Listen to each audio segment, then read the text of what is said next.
It's Tuesday, June 29th, and this is Now on H&N. Give yourselves an opportunity for a do-over, if you will. Can the state reset its stressed-out tourism industry after the pandemic? We'll talk to a leading travel expert. It's an economic issue that if you don't address it in the short term, you're going to get beaten up in the long term. And we've learned students will not have a full distance learning option for fall. Many of our students did not do well on distance learning. We've got these stories plus a live interview with Governor Ige. That's just ahead on This Is Now.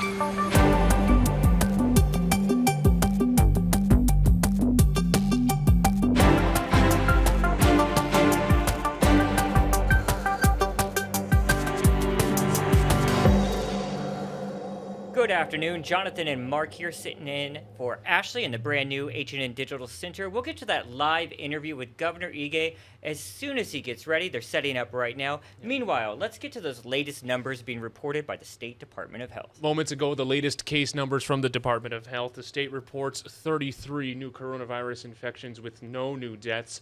We have a full county-by-county breakdown on HawaiiNewsNow.com. And we expect the governor to talk a lot about travel, but in the meanwhile, we've really got some cool insight from one of the world's leading travel experts. That's today's talker.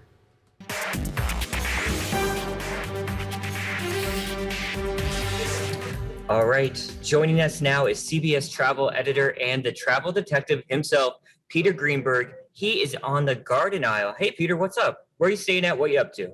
I'm staying at the Cliffs here in Princeville. We're here doing my PBS show called The Travel Detective, part of the Hidden Gems series that we do, where I take the audience on a little trip that includes nothing that's in a brochure, nothing that's in a guidebook, but that's accessible to them, and a perfect time to do it now as, you know, the world is emerging from COVID and Hawaii is about to explode again. Yeah, I watch your travel update you do on your Facebook forum every week, and I know you've been in Turkey, you've been in Tanzania, and now you're in the islands. Tell me what it's been like, and that's just a fraction of the places you've been, really. Tell me what it's been like traveling to Hawaii compared to the other places you've traveled amid the pandemic. Well, you know, every country is different. And of course, for me to get here to Hawaii, I started in Dar es Salaam in Tanzania, then to Zanzibar, then to Dubai, then to Los Angeles, and then on to Kauai. Of course, when I landed in Los Angeles, I had to race to get tested under the Hawaii protocols. Thank God I get a 1-hour turnaround on the test results. I'm negative, I got my bracelet, and I came into Kauai. As you and I both know, that may be gone by July 8th in terms of those requirements, which is very happy news to report, as long as people behave responsibly. And then, of course, there's the inter-island travel issue, and hopefully that'll get resolved. So the good news is people want to come to Hawaii. That's not a news bulletin to anybody. They want to come to Hawaii in force. That's not a news bulletin to anybody. But the real question and the challenge for every island in Hawaii is, how are you going to manage the growth? How are you going to use the pandemic to give yourselves an opportunity for a do-over, if you will, to behave responsibly in that double-edged sword between the economic needs and, of course, what drives tourism and the economy itself and public health issues as well. And that is exactly what's been making the headlines here in the islands in regards to tourism, is sort of that cap on tourism talk, or sustainable tourism. A lot of people are talking about it. Do you see it working in other places? Could that apply here? I do see it working in other places. And you don't necessarily have to put turnstiles in St. Mark's Square in Venice to make it work. What you have to do is to say, look, we believe in our environment. We believe in our resources. We believe in sharing them with everybody, but we have to do it responsibly. And to do that, you can put a cap on it. It may increase the price for some people. It may increase the frustration initially, but it will not decrease the value that they get out of the experience once they get here. I don't know the tipping point. I don't think anybody knows right now, except what they do know is you can't sustain those numbers moving forward the way you're currently constructed. It just won't work. I know this morning in your global travel report on Facebook, you were talking about just more and more flight options coming here, which seem to contradict that, right? Right. Look, what's happened since the pandemic, as people started emerging from this, is the airlines pulled all their planes out of the parking lots and basically threw darts on the wall and said, we're going to double down and triple down. They've announced over 170 new routes, a lot of them to Hawaii. You know, if you take a look at the Southwest model, you know, in a given year prior to this year, they might add one new city every 18 months to their root system. They've already added, I think, 19 this year, many of them to Hawaii, including where I am right now in Kauai. So the idea that you can fly more planes here and that the airports have the capacity to land more planes is not an issue. Of course they can do that. The question is, what do you do with everybody once they get here? You're going to have to figure out a way to that happy medium so that your economy doesn't get dinged and people can make a living, but that the people who actually live here can have a life. I wanted to also talk about the reverse side of all of this. With more flights, you would think travel from Hawaii for residents to the mainland would be cheaper, but I'm hearing from a lot of people that's not the case. What's up with that? That is not the case across the United States. Airfares are rising at the rate of 10% a week, and that's compounded. So I'll give you an example. My airfare 7 weeks ago from Los Angeles to New York on an American Airlines flight nonstop was $92. Today it's $650, right? So put that in perspective. Look, travel to the mainland has never been an inexpensive proposition for people who live in Hawaii. It never has. You had a couple of, the really cheap discount operators for a while, but right now, it's the law of supply and demand because everybody's looking to get out, no more so than in Hawaii, right? People have been waiting to get out for a long time. I get it. And they have to be serviced. The problem is law of supply and demand, airfares go up. One last thing, talking about supply and demand, you hit on this. Let's get an update on the rental car situation. It is such a hot topic here. What's going on there? Well, it's not just a monopoly of Hawaii. The problem is nationwide. During the pandemic, rental car I saw pictures that friends of mine sent me from Maui of SUVs and Jeeps and everything just parked in fields there because the rental car companies had thousands, in some cases hundreds of thousands of cars that were basically non-performing assets and depreciating in value. And the CFOs of the rental car companies had no choice but shrink the fleet. Let's sell them, and they did. Now the demand is back, and and because you're not getting new cars right away, and because they're not going to be shipped here at least until November or December, it's going to be a problem for the rest of this year. I know. I just saw Britney Spears' latest post saying she's on Maui in the cheapest rental car possible. So that tells you where we're at, right, with this rental car situation. Don't get me going on Britney Spears. That's another story. And we'll have more on Britney Spears in just a bit. But back out here live in the H&N Digital Center, out-of-state visitors will have to pay more to visit Hanauma Bay. The city announced this morning that the fee for non-local visitors is increasing from $12 to $25 starting Thursday, July 1st. Admission will remain free for local residents. And for more on this, we spoke with city officials earlier this morning. So actually, we've been having these conversations throughout the pandemic. As mentioned in the announcement, there had been a fee increase sometime last year with raising it from about $70 to $12 per person. And now we've doubled that again from $12 to $25. So really, we're always looking at ways to better manage Hanauma Bay. And with it being a fiscally sustainable entity, all the money that is made from the entrance fees goes back into the maintenance, the education, the conservation efforts. So we need to maintain that source of funding in order to keep it the thriving attraction, not just for recreational enjoyment, but for conservation and to make it such a beautiful place in perpetuity. Now, this is the latest change surrounding admission into the nature preserve in a matter of months. How would you characterize the implementation of the reservation system, and what's been the feedback from the public on that?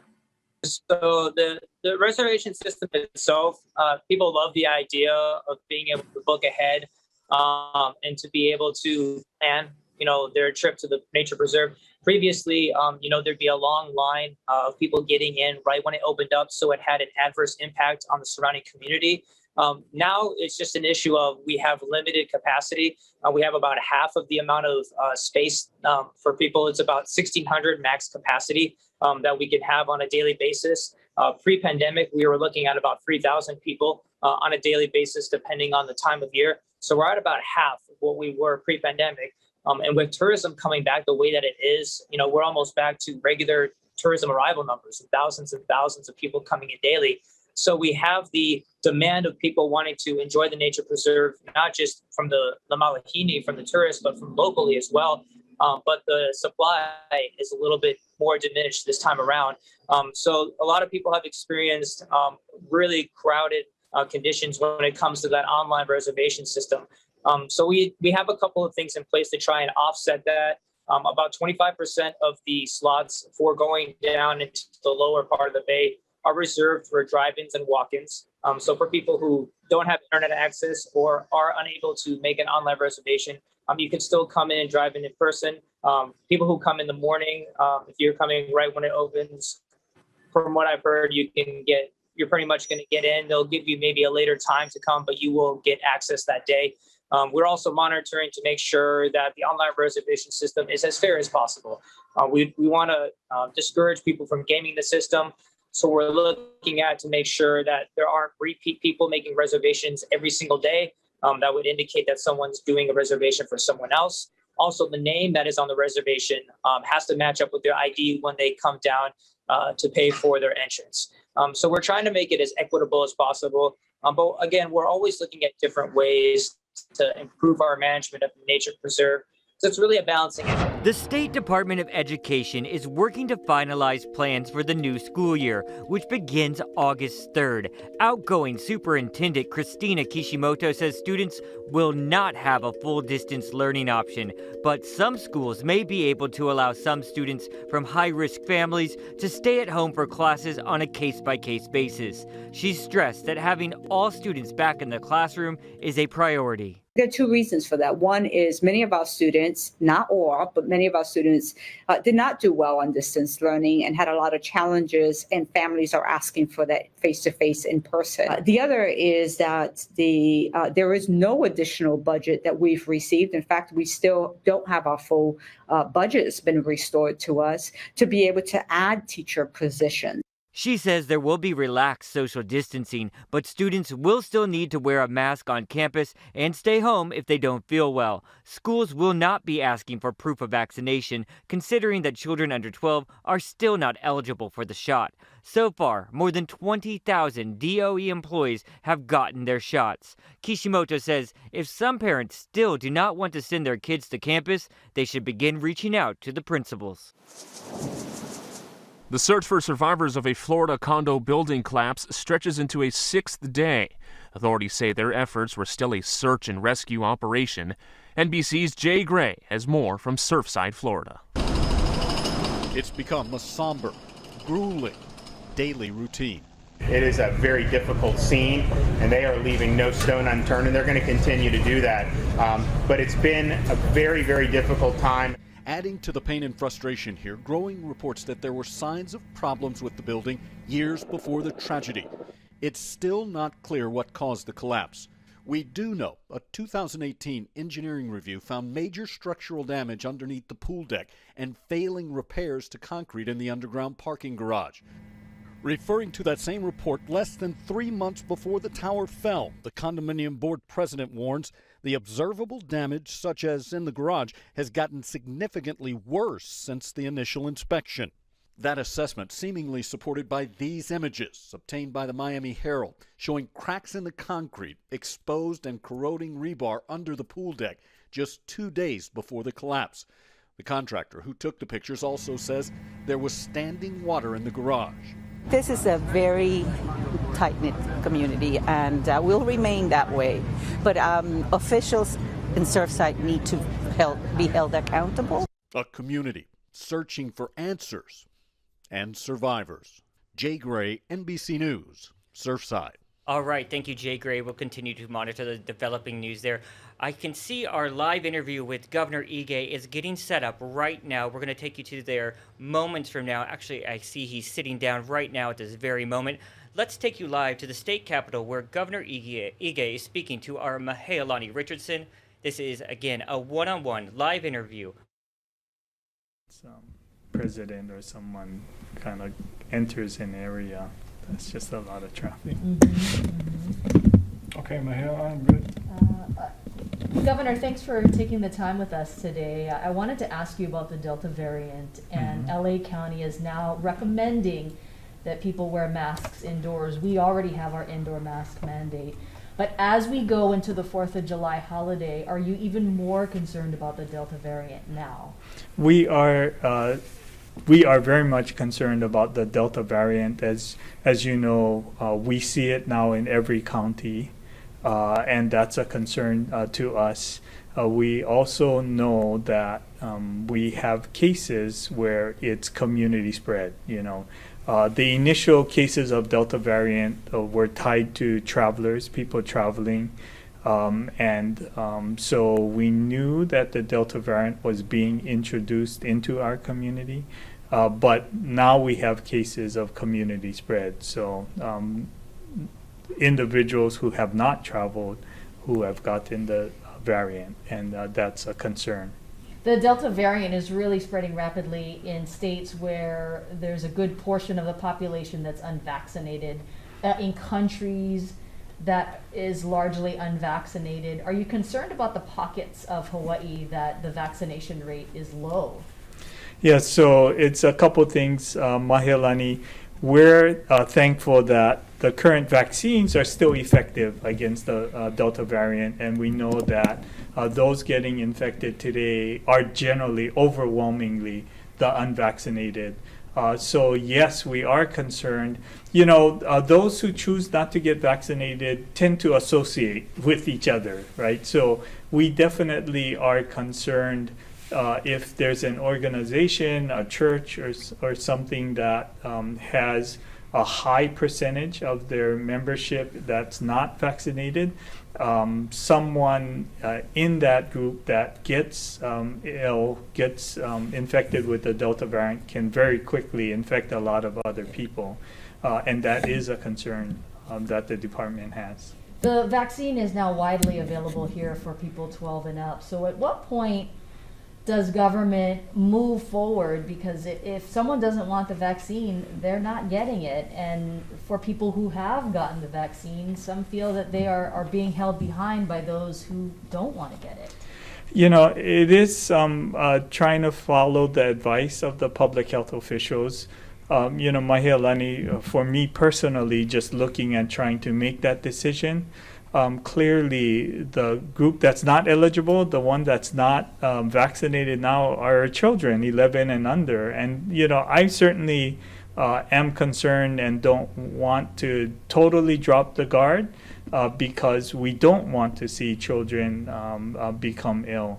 And so we continue to advocate, encourage people. Again, if you are in an organization and you become aware that a higher than statewide average, for example, is not vaccinated, then we want to be able to provide references. The White House in the calls have talked about the fact that of those unvaccinated, 2/3 still believe in one of the myths that are circulating on social media and others, that you can get COVID from the vaccine, which is absolutely false. That somehow the vaccine isn't real and doesn't provide you protection. So, part of the campaign is really making good information available. We're reaching out into those trusted voices in our community. So, working with community leaders for faith-based groups, working with doctors and physicians, working with advanced practice nurses, those who we know our community counts on for good factual information, and trying to incorporate them into our messaging campaign so that we can reach as many people as possible. Are we still on track for July 8th to ease some of the restrictions? And have you been able to talk to the Restaurant Association on the 75% capacity limit, but then there's the issue of social distancing? Yeah, so we are on track for July 8th. And as you know, Mahealani, we felt that it was important for businesses for us to, commit to July 8th. So we are committed. We will be relaxing the restrictions, whether we actually hit 60% on the 8th or afterwards. We do know that in our restaurants that it's difficult to hit the 75% of capacity and maintain a 6 foot of distance. But the CDC guidance, especially for restaurants, the challenge, I think, is the fact that a restaurant continues to be a high-risk location. We continue to see clusters in restaurants. The fact that you have to take off your mask and that it will take you an hour to two to finish your meal makes it a high-risk activity. And so I wish it wasn't a high-risk activity, but it continues to be, and therefore, restaurants can go to 75% capacity if they can provide 6 feet of distance. Right. So by July 8th, that the 6 feet distancing will still be in place. Yes. And they're just going to have to work that out with both figures. Right. Are you concerned about, in addition to the Delta variant, you had mentioned in your last news conference that you think that the state of Hawaii could reach 70% fully vaccinated in a couple months, maybe 2 months. Do you think we're still on track to meet that target? I do believe that we continue to make progress. I mean, it has slowed. We have to be honest. It has slowed, but we still have tens of thousands of individuals get vaccinated every single week. So it is slowing down, but we continue to make progress. I'm just reminded, the staff told me that, vaccinations were slow in Lanai at the very beginning. It is about trying to get healthcare professionals out to answer questions, having town halls, and Lanai is above 70% vaccinated today. So is it possible? Absolutely. And, Mahealani, I'm proud of the state of Hawaii. We've responded to this unlike any other community. And I think we've all learned how to, be better parts of our community to keep each other healthy and safe. All right, there you have Governor David Ige talking live to our Mahealani Richardson. We'll continue to monitor this. She's going to put together a complete wrap-up of what she is talking about with him tonight for your evening editions of H&N. Meanwhile, let's toss it over to Guy Hoggy with the check of your weather.